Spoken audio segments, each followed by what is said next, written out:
আসসালামু আলাইকুম। আকাইদ ও ফিক, দ্বিতীয় পাঠ। আল্লাহ তাআলার পরিচয় ও আল আসমাউল হুসনা।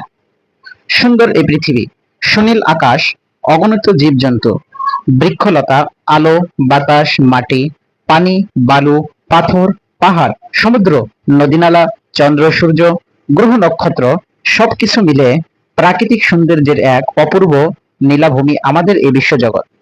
কিভাবে এই বিশ্বজগৎ সৃষ্টি হলো? বিষয় তো নিজে নিজে অস্তিত্ব লাভ করতে পারে না। এই বিশাল বিশ্বজগৎ সৃষ্টির পিছনে নিঃসন্দেহে এক মহাশক্তিশালী স্রষ্টা রয়েছেন, যার কুদরত ছাড়া মহাবিশ্ব এবং এর বৈচিত্র্যময় সৃষ্টি কিছুই অস্তিত্ব লাভ করতে পারত না। পৃথিবীতে দৃশ্যমান ও অদৃশ্য যা কিছু আছে সব কিছুরই স্রষ্টা হচ্ছেন মহাশক্তিশালী সত্তা আল্লাহ রাব্বুল আলামিন।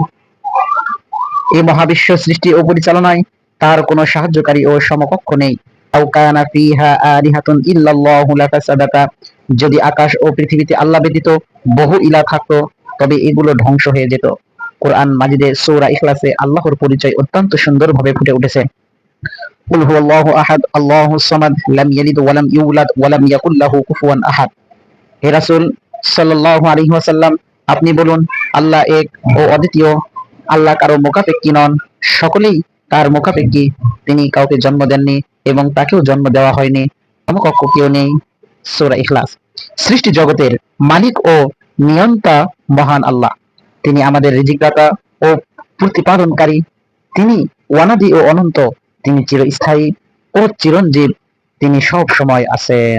জাত তথা সত্তাগত দিক থেকে যেমন এক ও অদ্বিতীয়, তেমনি সিফাত তথা গুণাবলীর দিক থেকেও এক ও অদ্বিতীয়।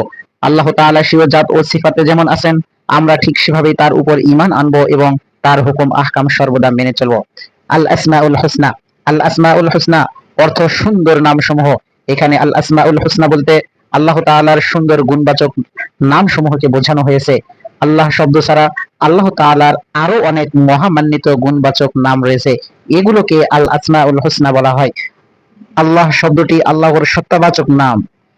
আল্লাহ এক ও অদ্বিতীয়, তার নামের দ্বিবচন বা বহুবচন হয় না। আরবি ভাষায় এর হুবহুব অর্থব্যাপক কোনো প্রতিশব্দ নেই। পৃথিবীর অন্য কোনো ভাষাও আল্লাহ শব্দের অনুবাদ হয় না।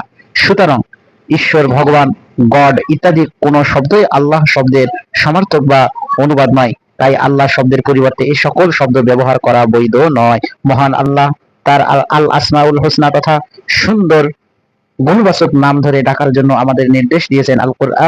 আল কুরআনুল কারীমে ইরশাদ করেন, ওয়ালিল্লাহিল আসমাউল হুসনা ফাদউহু বিহা। আল্লাহর সুন্দর সুন্দর নাম রয়েছে, অতএব তোমরা তাকে সে সকল নামেই ডাকো।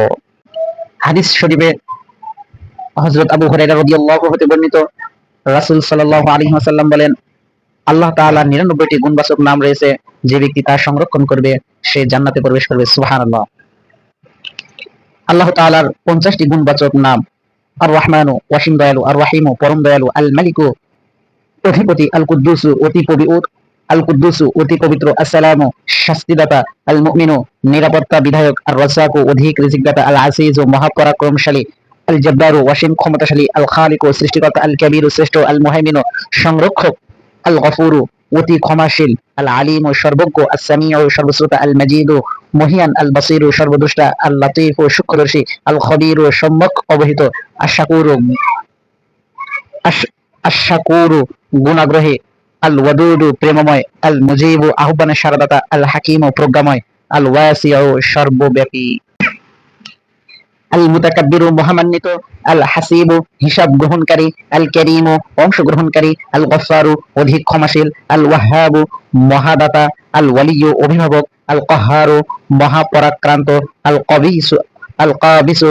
কবজকারী, আল মুজিল্লু অপমানকারী, আল মুহিয়্যু জীবনদাতা, আর আর রাউফু দয়াকারী, আল বাতিনু গুপ্ত, আল মুনতাকিমু প্রতিশোধ গ্রহণকারী, আশ-শাদীদু প্রত্যক্ষদ্রষ্টা, আত-তাওয়াবু তওবা কবুলকারী, আল হাদি পথ প্রদর্শক, আর রাশিদু সুপথ নির্দেশক, আল বাসিতু সম্প্রসারণকারী, আল হালিমু পরম সহনশীল, আল সত্য, আল হামিদু প্রশংসিত, আল আল মুমিতু মৃত্যুদাতা, আল ওয়াহিদু একক, আন নাফিউ কল্যাণকারী, আল আলিয়্যু মহান, আল জালিলু মহামান্বিত।